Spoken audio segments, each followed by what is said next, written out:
Pleased to be visiting with Wizards general manager Tommy Sheppard. And just your impressions as we get set for the second half of the season. You've reached the All-Star break. Some of your thoughts of what your team has accomplished given all the circumstances. A lot of resilience and resolve. I think you just stole the two words from me. The resilience and resolve of this team has been remarkable. Just to go through kind of what we went through.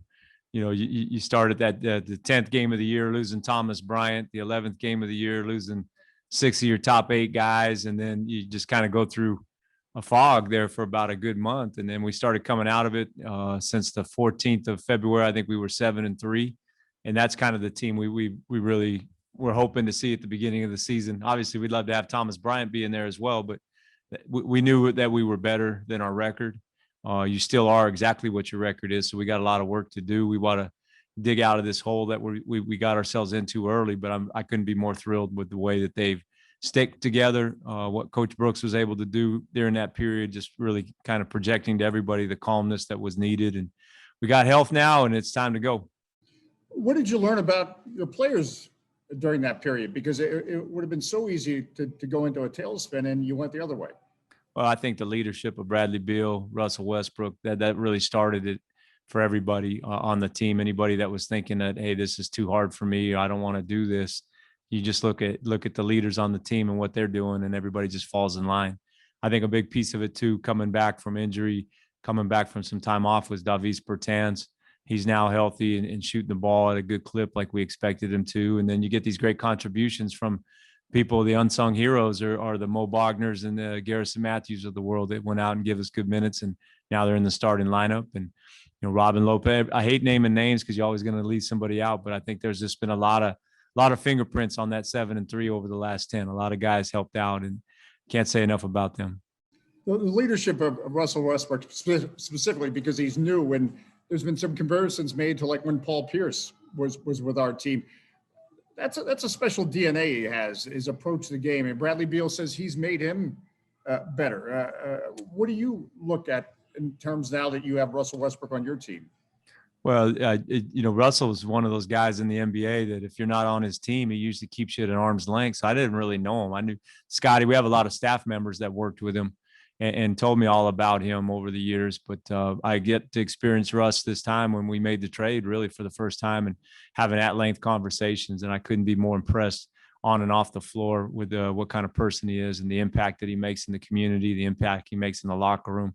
He's been a tremendous addition for us. And I think the one thing that he's done a remarkable job is helping elevate Bradley as a player, Bradley as a leader. You always need that person next to you to give you strength. It's tough to be a leader all the time. It's tough for one person to lead a team. And now Bradley has that co-pilot next to him, helping him. And I think that's been tremendous.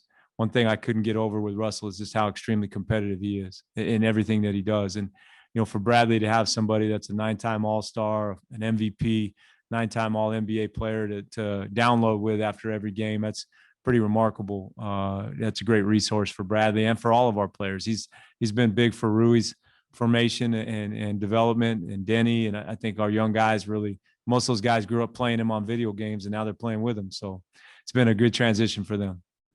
And it starts with practice. It should be. I mean, I haven't been able to see many practices, but the ones I have, there's no off moment for that guy. No question. And unfortunately, in February with 16 games in 28 days, we didn't have very many opportunities to practice. But Russell does not take one day off. He doesn't take one play off.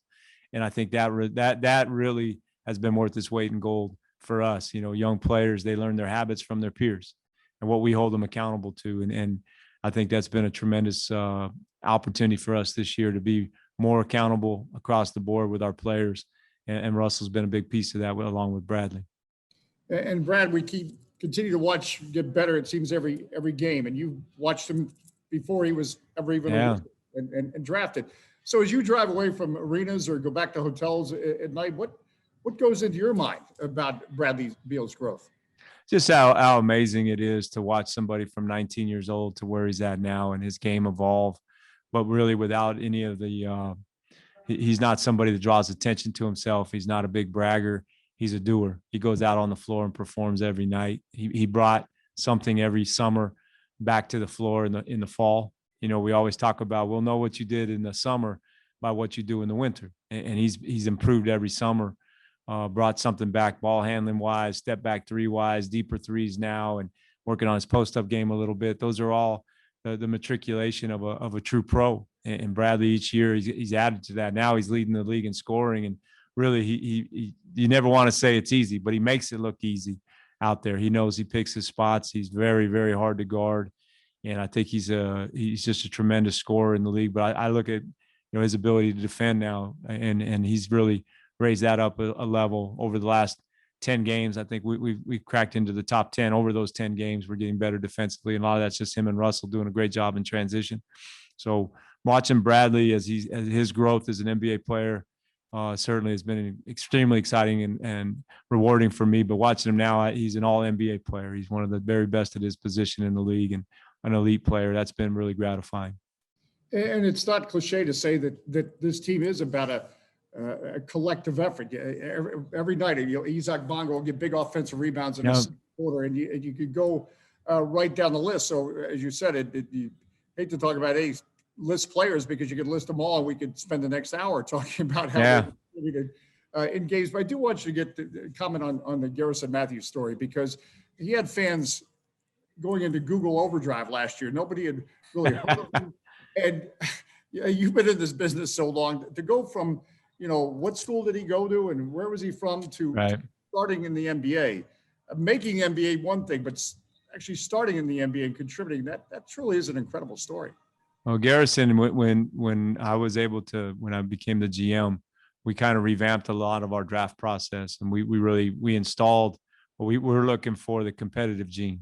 So we have a grit test, and with that grit test, I think Scotty referred to it last week, but literally we're going to run you and until you stop. And Garrison didn't stop. He kept going and going, and that jumped off the page because his APMs were good. His data was really good. We watched him throughout his college career, knew he was a great shooter, but you always want to be certain that the guy has the right character, the right makeup. For us is the competitive gene. And Garrison set a record in one of our conditioning tests, and it's still up there.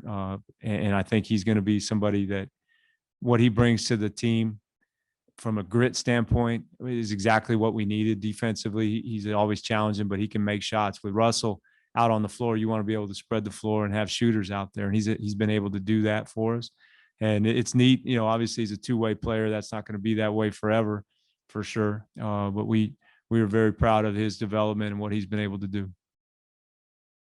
And really, it is that final line. We could talk about all the analytics in the world, but everybody that's in the NBA is good. So then you have a grit.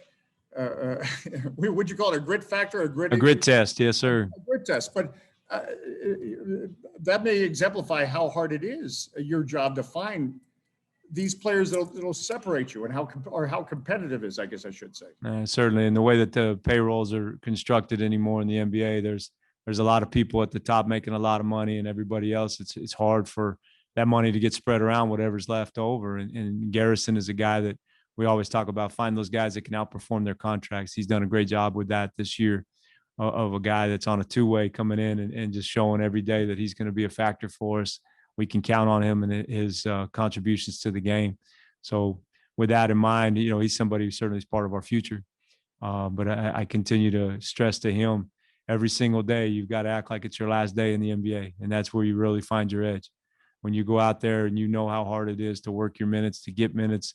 He's been there. He was on the other side of it last year, playing in G League games and hoping to get dressed up to play for the Wizards. And now he's doing that. So I said, hey, the dream doesn't have to end here. Keep moving forward and keep adding to that. And hopefully you have a great long career.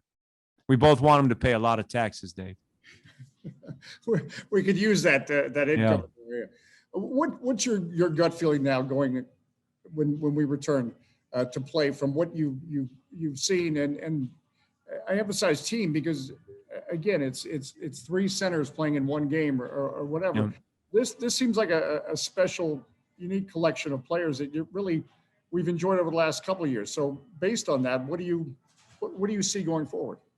My expectations are always high. I want to see these guys go out and continue to get better, to build on these last 10 games and finish strong. Obviously tonight We have a couple days off. I don't want to call it an all-star break. It's an all-star nap, really, is what we have for a couple days. But then we come back. We have 38 games in 66 days. So the most important thing is health.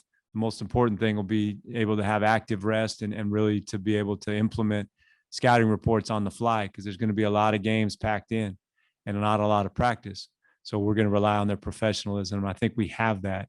Really proud of our young guys. Really proud of, for Denny and his ability to come in and make an impact as a rookie, where there's some games he just, you can tell it's hard to be a rookie and he gets these fouls. And then there's the Laker game in LA where he came in, hit a big three and helped us win that game. So he's going to be a big factor for us.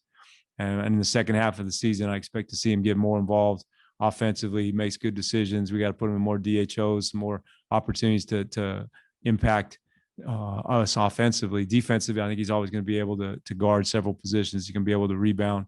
So we expect bigger things from him. But as a group, I want to build on where we're at.